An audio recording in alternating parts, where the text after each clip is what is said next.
Everybody asking how we doing, say we good. Don't need no one to tell me how to live just like they would. It ain't their business, but they in it, I don't know why. Revolved around my life after I found another. Assalamualaikum warahmatullahi wabarakatuh. Perkenalkan, nama saya Siti Waliana dari kelas 5A PIAUD UIN Suskario. Baiklah, di sini saya akan menjelaskan statistik deskriptif dan statistik inferensial. Selamat menyaksikan. Baiklah teman-teman semua, di sini saya akan menjelaskan apa itu statistika deskriptif. Nah, jadi statistika deskriptif yaitu pengumpulan data, penyajian data, dan pengolahan data, di mana pada pengumpulan data itu kita bisa menggunakan wawancara, kuesioner, observasi, dan dokumentasi. Sedangkan pada penyajian data, kita bisa menggunakan tabel, diagram, ataupun histogram. Selanjutnya, untuk pengolahan data, kita bisa menggunakan ukuran pemusatan data dan ukuran penyebaran data.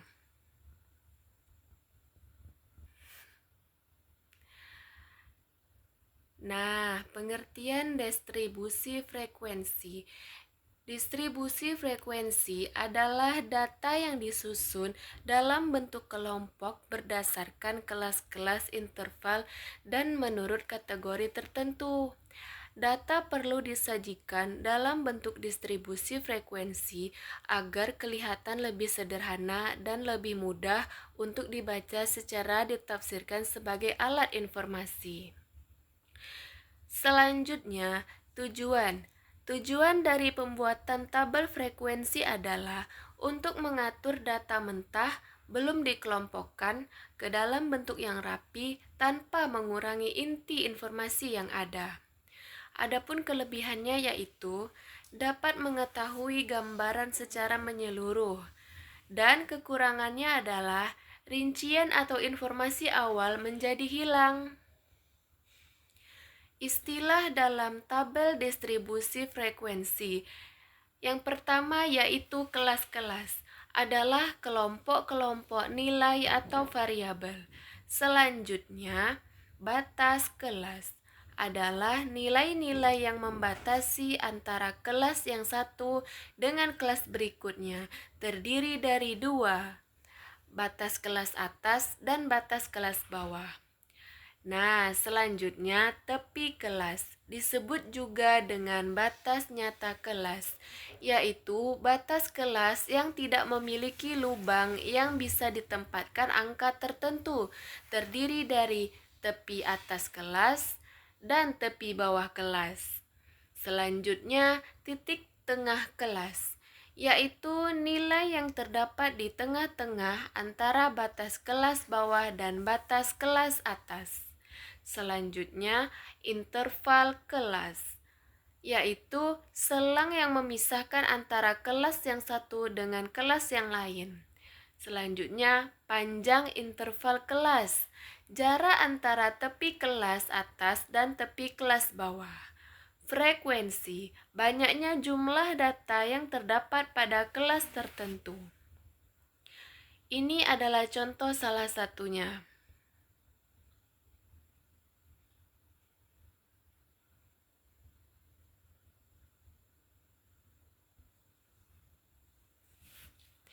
Distribusi frekuensi relatif dan kumulatif.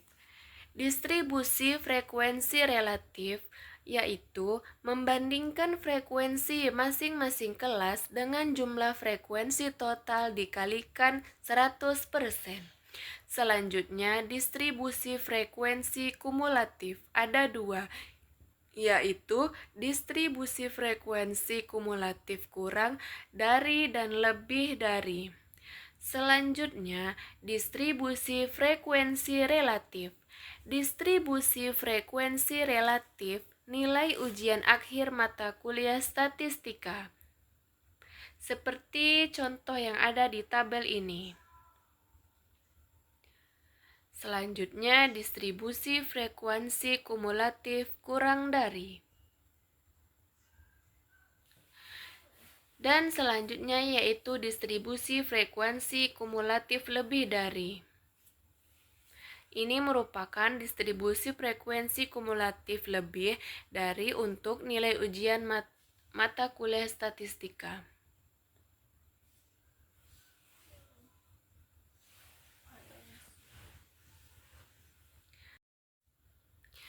Nah, selanjutnya yaitu statistika inferensial. Inferensial statistik adalah pengambilan kesimpulan tentang parameter-parameter suatu populasi berdasarkan data sampelnya.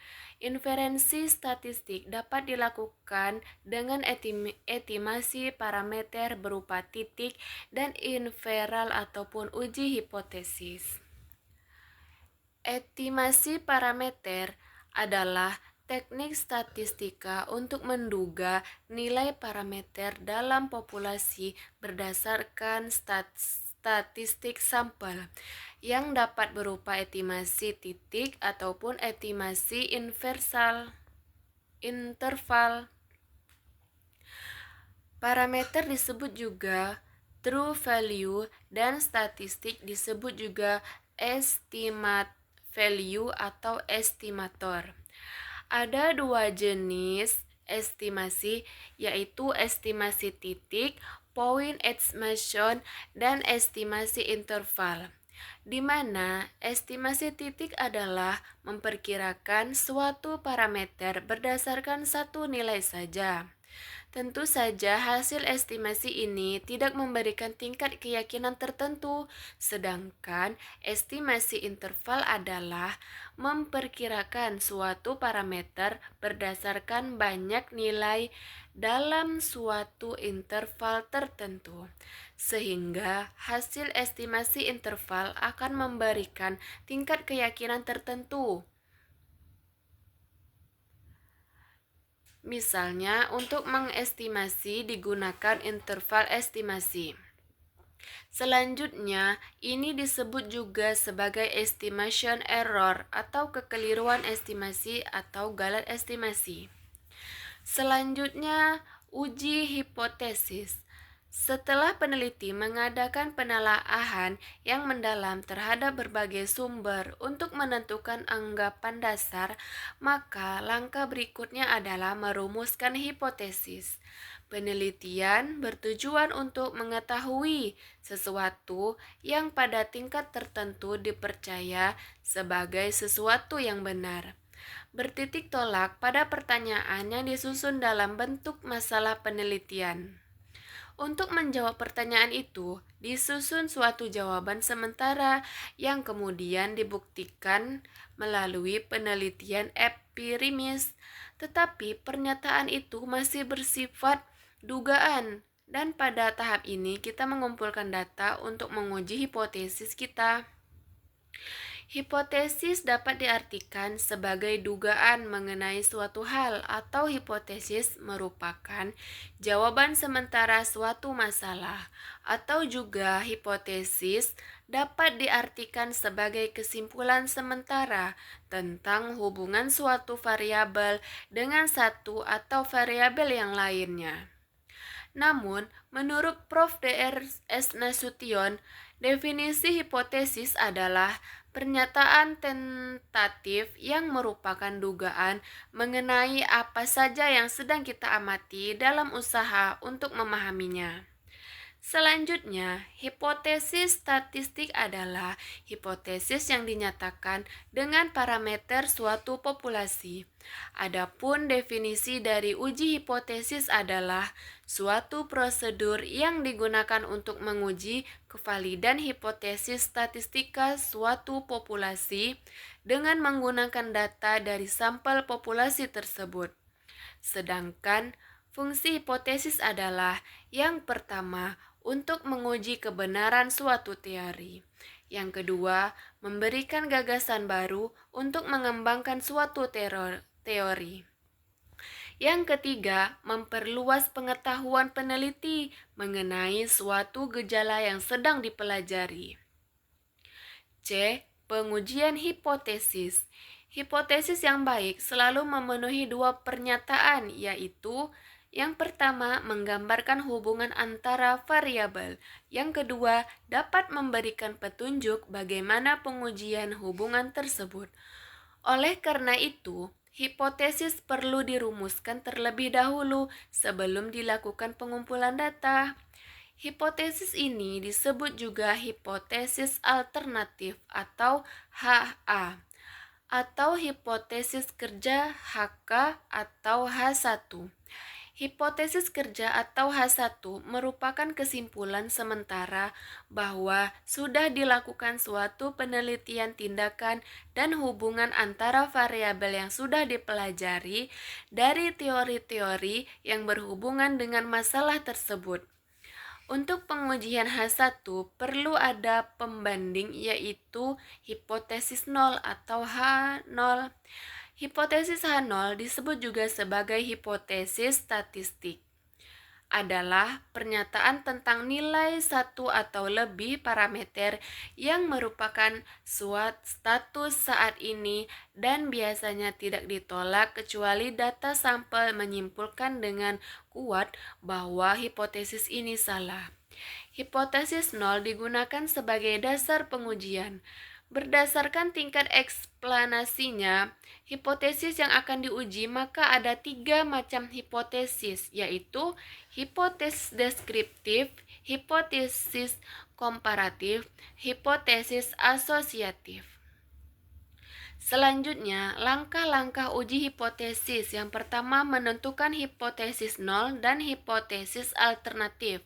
Selanjutnya, tingkat signifikansi.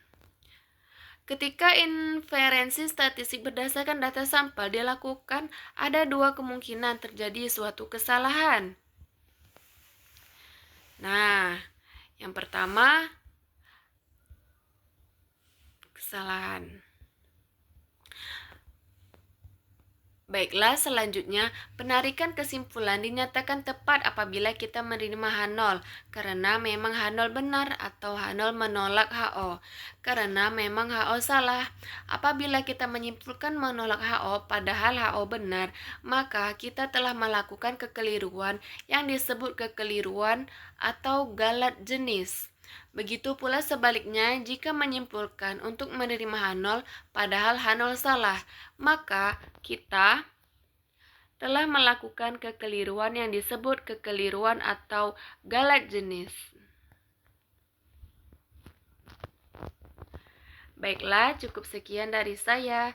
Assalamualaikum warahmatullahi wabarakatuh. Everybody asking how we doing, say we good. Don't need no one to tell me how to